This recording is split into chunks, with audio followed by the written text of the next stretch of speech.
Cider पे account कैसे create कर सकते हैं और स्किल साइडर का रेफरल कोड आपको कहाँ से मिलेगा। बहुत सारे लोग ऐसे हैं जिनको पता ही नहीं है स्किल साइडर का रेफरल कोड कहाँ से लेना है और इस पे अकाउंट कैसे बनाना है। तो यहाँ पे हमारे सामने लॉगिन का ऑप्शन आ रहा है और साइनअप का ऑप्शन आ रहा है। तो यहाँ पे हम लॉगिन तो तब करते हैं ना जब हमारा पहले से स्किल साइडर पे अकाउंट बना हुआ हो। तो यहाँ पे हमने साइनअप करना है। जैसे ही हम साइन अप करेंगे तो हमारे सामने एक तो ये वाला फॉर्म आ जाएगा। तो ऊपर लिखा हुआ है साइन अप नाउ। तो हम जैसे ही साइन अप नाउ पे क्लिक करते हैं तो हमारे सामने ये वाला फॉर्म आ जाएगा। इस फॉर्म को हमने अब फिल करना है। अब हमने ये वाला फॉर्म कैसे फिल करना है, सबसे पहले तो आपके पास स्किल साइडर का जो रेफरल कोड है ना वो होना चाहिए।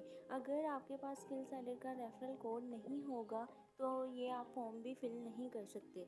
मैं अपनी इसी वीडियो की डिस्क्रिप्शन में अपना व्हाट्सएप का नंबर दे दूँगी। तो आप लोग मुझे व्हाट्सएप पे मैसेज करके स्किल साइडर का जो रेफरल कोड है वो आप मुझसे ले सकते हैं। तो जब आप रेफरल कोड ले लेंगे उसके बाद ही आप ये फॉर्म फिल कर सकते हैं और स्किल साइडर का अकाउंट क्रिएट कर सकते हैं। तो अब मैं आपको बताती हूँ कि आपने स्किल साइडर का जो ये वाला फॉर्म है ये फिल कैसे करना है। तो सबसे पहले आपने अपना फ़र्स्ट नेम लिख लेना है। उसके बाद आपने अपना लास्ट नेम लिखना है। लास्ट नेम लिखने के बाद आपने अपनी ईमेल लिखनी है। ईमेल लिखने के बाद आपने अपना मोबाइल नंबर लिखना है, कोई भी आप लिख सकते हैं। उसके बाद आपने अपना पासवर्ड लिखना है। पासवर्ड आपने स्ट्रॉन्ग लिखना है ताकि कोई आपका स्किल साइडर का अकाउंट हैक ना कर सके।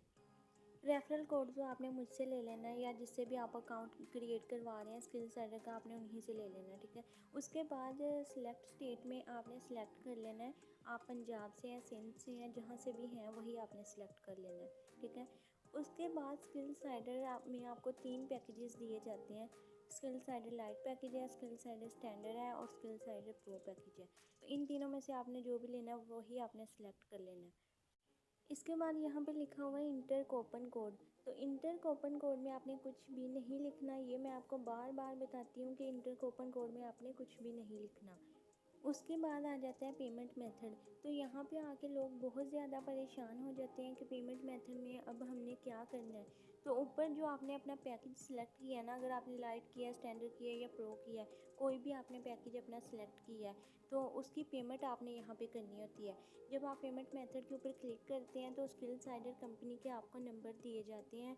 तो वहाँ पे आपने पेमेंट करनी होती है अपने पैकेज की। उसके बाद आपने उसी पेमेंट का स्क्रीनशॉट ले लेना होता है। जो आपने पेमेंट कंपनी को की है ना उसका आपने स्क्रीनशॉट ले लेना होता है। उसके बाद आपने स्क्रीनशॉट के ऊपर ट्रांजैक्शन आईडी लिखी होती है, वो आईडी आपने लिख के तो आपने इसके बाद फॉर्म को रजिस्टर कर देना है। सारा फॉर्म फिल करने के बाद आपने फॉर्म को रजिस्टर कर देना है। उसके बाद आपका अकाउंट है जो स्किल साइडर का वो प्रोसेसिंग में चला जाएगा। तो आपने अगर तो मुझसे रेफरल कोड लिया है तो आपने मुझे बताना है कि हमने फॉर्म फिल कर दिया तो आप हमारे अकाउंट की वेरिफिकेशन करवा दें। तो मैं आपके अकाउंट की वेरिफिकेशन करवा दूँगी। अगर तो आपने किसी और से रेफरल कोड लिया है तो आपने उनको बता देना है, बताना आपने लाजमी है, क्योंकि जब तक आप उनको बताएंगे नहीं आपके अकाउंट की वेरिफिकेशन नहीं होगी। तो आपने उनको बता देना है कि मैंने फॉर्म फिल कर दिया है तो आप मेरे अकाउंट की वेरिफिकेशन करवा दीजिए, ठीक है।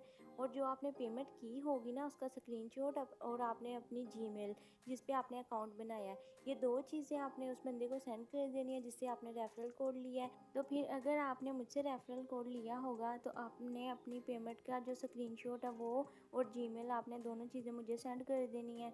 तो फिर मैं आपके अकाउंट की वेरिफिकेशन करवा दूँगी। तो जैसे ही आपके अकाउंट की वेरिफिकेशन होगी तो आप अपना स्किल साइडर का अकाउंट लॉगिन कर सकते हैं। जज़ाकल्लाह।